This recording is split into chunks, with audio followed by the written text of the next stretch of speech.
The battle is heating up over our state's greater Chaco region, an area considered the birthplace of the Pueblo people. And while the land near that park is rich in history, it is also rich in resources like natural oil and gas. And that's where the battle lines have been drawn. So tonight, 4 investigator Nathan O'Neill shows us the fight to prevent new drilling in the area is reaching a tipping point. In the northwest corner of New Mexico, beyond the oil fields and past the paved roads, sits a sacred place.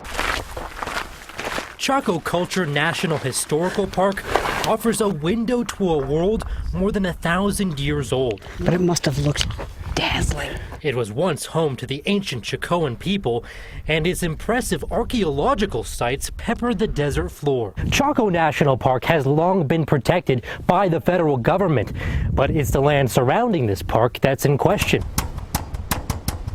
For decades, a battle has been building over oil and gas development throughout the greater Chaco region. It's my ancestral homeland. It's the ancestral homeland of the Pueblo people. New Mexico Representative Deb Haaland is one of the first Native Americans elected to Congress. Thank you all for being here today. In May, she led the first hearing on Capitol Hill to push legislation that would create permanent protections for the land surrounding Chaco from future drilling and fracking. The proposed law would prevent the federal government from granting any new oil and gas leases within a 10-mile buffer zone of the park.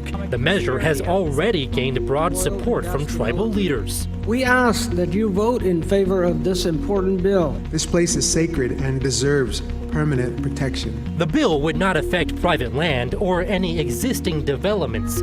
We checked. According to the Bureau of Land Management, right now there are 73 active oil and gas leases within 10 miles of Chaco Park. And within the past 3 years, the BLM reports the industry has shown interest in expanding operations at least 13 times. There is some interest in the region around Chaco Canyon, not necessarily right next to the park, not necessarily in the park, but several miles away. And Robert McIntyre is a spokesperson for the New Mexico Oil and Gas Association. We know we can do it safely and responsibly. But then there's this. In April, a delegation of lawmakers visited an oil and gas production site near Chaco Canyon. The environmental organization Earthworks provided an optical gas imaging camera, which the group claims shows harmful gases polluting the air and rising into the atmosphere above the Four Corners.